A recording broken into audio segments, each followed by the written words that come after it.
ಗಂಗಾ, ಭೂಮಿ ತಾಯಿ ಕೊಟ್ಟ ಸಿಹಿ ಹಬ್ಬದ ಅಮೃತವನ್ನು ಭೂಮಿ ತಾಯಿಗೆ ಸಿಂಪಡಿಸಿ ಸಂತೃಪ್ತಳಾದೆಯಾ? ರೀ, ಇವತ್ತು ಸಿಹಿ ಹುಣ್ಣಿಮೆ. ಸಿಹಿ ಹುಣ್ಣಿಮೆ ಬಂತಂದ್ರೆ ಎಲ್ಲರಿಗೂ ಸಡಗರ. ಈ ಸಿಹಿ ಹುಣ್ಣಿಮೆಯ ಸಿಹಿ ಹೋಳಿಗೆಯನ್ನು ಮೊದಲು ಈ ಭೂಮಿ ತಾಯಿಗೆ ಉಣಿಸ್ಬೇಕು. ಮೊದಲು ಈ ಭೂಮಿ ತಾಯಿ ಶಾಂತವಾಗಬೇಕು, ಆಮೇಲೆ ಇವಳ ಮಕ್ಕಳಾದ ನಾವು ಶಾಂತರಾಗಬೇಕು ಅಲ್ಲವೇ? ಈ ಭೂಮಿ ತಾಯಿ ಪೂಜೆ ಮಾಡುತ್ತಿರುವ ನಿಜಕ್ಕೂ ನಾವು ಭಾಗ್ಯವಂತರು. ಮೊದಲು ಪ್ರಸಾದ ತೆಗೆದುಕೊಳ್ಳಿ, ಆಮೇಲೆ ನಮಸ್ಕಾರ ಮಾಡಿ.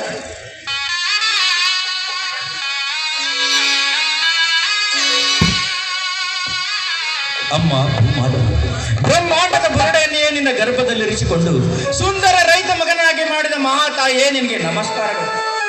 ಒಪ್ಪತ್ತಿಗೆ 20 ಹನಿ ರೈತನ ಬೆವರ ಕುಡಿದು ಅಡಿದಾವರುಗಳ ನೀಡಿದಷ್ಟು ಬೇಡಿದಷ್ಟು ಫಲ ಕೊಟ್ಟು ಜಗತ್ತಿಗೆ ಅನ್ನ ಹಾಕುವ ಅನ್ನದಾತನೆಂದು ಘೋಷಣೆ ಕೊಡಿದ.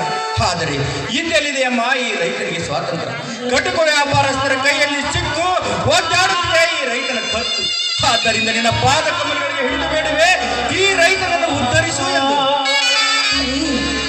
ನಂಬಿದವನ ಎಂದಿಗೂ ಕೈ ಬಿಡೋದಿಲ್ಲ ರೀ ಭೂಮಿ ತಾಯಿ. ಅದೇ ಈ ಭೂಮಿ ತಾಯಿ ನಮಗೆ ಅನ್ನ ಕೊಡುವ ಅನ್ನದಾತೆ. ಈ ಮಣ್ಣು ಮುಟ್ಟಿದ್ರೆ ಚಿನ್ನವಾಗೋದ್ರಲ್ಲಿ ಸಂದೇಹವಿಲ್ಲ ಅವರ ಬಾಳು.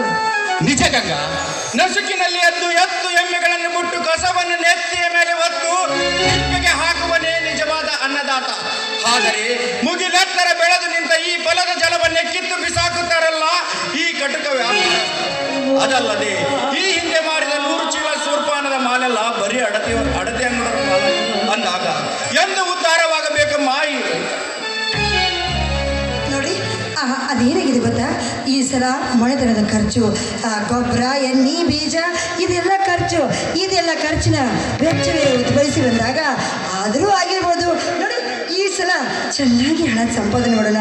ಈ ಸಲನ ಹೇಗಾದರೂ ಮಾಡಿದೆ ಮಾಲಿನ್ಯ ಬಂದ ಹಣವನ್ನು ಸಂಪಾದನೆ ಮಾಡಿ ಸಾಲವನ್ನು ತೀರಿಸೋಣ. ನೀವೇನು ಚಿಂತೆ ಮಾಡಬೇಡಿ. ಮಣ್ಣಿನಲ್ಲಿ ಹುಟ್ಟಿ ಮಣ್ಣಿಗಾಗಿ ದುಡಿಯುವ ಈ ಶರೀರ ಮಣ್ಣಿನಿಂದಲೇ ಚಿನ್ನವಾಗಬೇಕು ಗಂಗಾ. ಅದರಂತೆ ನಮ್ಮ ಕರ್ತವ್ಯವನ್ನು ನಾವು ಮಾಡಲೇಬೇಕು ಗಂಗಾ. ದುಡಿತವೇ ದುಡ್ಡಿನ ತಾಯಿ.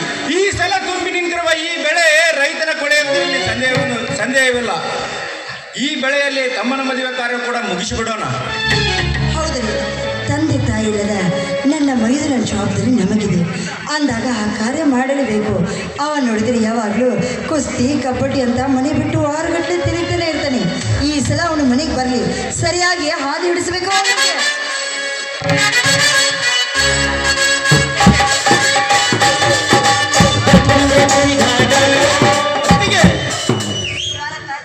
ಸೋದರ, ಈಗ ಬಂದೇನಪ್ಪ? ಹೌದಲ್ಲ, ಈಗಲೇ ಬಂದೆ.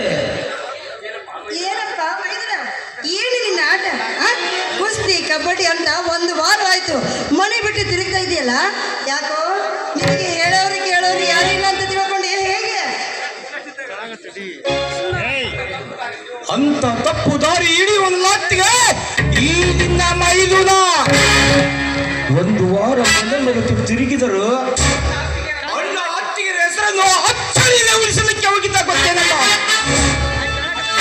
ಅಣ್ಣ ಹತ್ತಿಗೆ ತುಟ್ಟು ಮಾಡಿ ಉಳಿಸಿದ ಭಾಗ್ಯ ಇಂದು ಸಾರ್ಥಕವಾಗಿ ರಾಜ್ಯ ಮಟ್ಟದ ಕುಸ್ತಿಯ ಸ್ಪರ್ಧೆಯಲ್ಲಿ ಸೊಡ್ಡು ಬಾರಿಸಿ ಕಡೆ ಕಿತ್ತು ತಂದ ಈ ನಿನ್ನ ತಮ್ಮ. ನಿನಗೆ ಅಣ್ಣ ನೆನೆಸಿಕೊಂಡ ನನ್ನ ಜನ್ಮ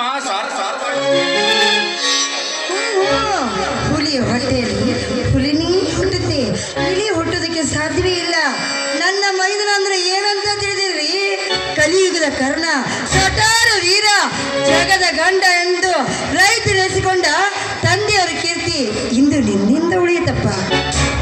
ಮೈದನ, ನಾನೊಂದು ಮಾತು ಹೇಳ್ತೀರಪ್ಪ. ನೋಡು, ಯಾವಾಗಲೂ ಸತ್ಯ, ನ್ಯಾಯ, ನೀತಿ, ಧರ್ಮಕ್ಕೆ ಮಾತ್ರ ತಲೆ ತಗ್ಗಿಸು. ಸ್ವಾರ್ಥ ಸಮಾಜಕ್ಕೆ ಯಾವತ್ತಿಗೂ ನೀನು ಇಲ್ಲಿ ತಲೆ ತಗ್ಗಿಸಬೇಡಪ್ಪ, ತಲೆ ತಗ್ಗಿಸಬೇಡ. ಅಷ್ಟೇ ಅಲ್ಲ ತಮ್ಮ, ಭೂತಾಯಿಯ ಒಡಲಿಗೆ ಜನಿಸಿ ಗಂಡು ಎನಿಸಿಕೊಂಡಿರುವ ನಾವು ಭೂತಾಯಿಯ ಸೇವೆಗಾಗಿ ದೇಹ ಬೀಳಲಿ, ಭಾರತದ ನಾರಿಯರಿಗಾಗಿ ಪ್ರಾಣ ಹೋಗಲಿ. ಆದರೆ ಸತ್ಯವನ್ನೆಂದಿಗೂ ನೀ ಕೈ ಬಿಡಬೇಡ. ಪರಸ್ತ್ರೀ ಹೆಣ್ಣನ್ನು ಕಣ್ಣೆತ್ತಿ ನೋಡಬೇಡ. ಭಾರತಾಂಬೆಯ ಮಗನಾಗಿ ಭೂತಾಯಿಯ ಸೇವೆಯನ್ನು ಮಾಡುವುದನ್ನು ಮಾತ್ರ ಮರೆಯಬೇಡ. ನಿಮ್ಮ ಮಾತನ್ನು ಚಾಚು ತಪ್ಪದೆ ಪಾಲಿಸುತ್ತೇನಡ. ಶ್ರೀಮಂತ ವ್ಯಾಪಾರಸ್ಥರಿಗೆ ಸ್ವಪ್ನವಾಗಿ ನ್ಯಾಯದ ತಲೆಯ ಮೇಲೆ ಕಾಲಿಟ್ಟು ಮೆರೆಯುತ್ತಿರುವ ರೌಡಿಗಳ ಎದೆತಟ್ಟಿ ನಿಂತು ಸತ್ಯದ ಸರಿ ಮಾರ್ಗವನ್ನೆಲ್ಲ ನೆಲೆಗಂಟಿಸಿಕೊಂಡು ಅಣ್ಣ ಈ ನಾಡನ್ನು ಉಳಿಸುವ ಈ ಭೂತಾಯಿಗಾಗಿಯೇ ದುಡಿಯುವೆ, ಭೂತಾಯಿಯ ಮಗನಾಗಿಯೇ ಮಡಿಯುವೆ ಅಣ್ಣ. ಹೇಗಾದರೂ ನಂಬಿ ತಿಳಿದುಕೊಳ್ಳಪ್ಪ ಈ ಮಣ್ಣಿನ ಮರ್ಮವನ್ನು. ನಿಜ ಅಣ್ಣ, ನಿಜ.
ಅಣ್ಣ ನೀನು ಬರಬೇಕಿತ್ತಣ್ಣ.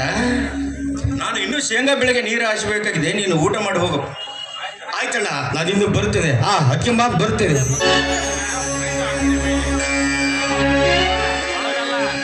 ಅಯ್ಯಪ್ಪ, ನಿನಗೋಸ್ಕರನೇ ಎಲ್ಲ ಕಟ್ಕೊಂಡ್ ಬಂದೀನಿ.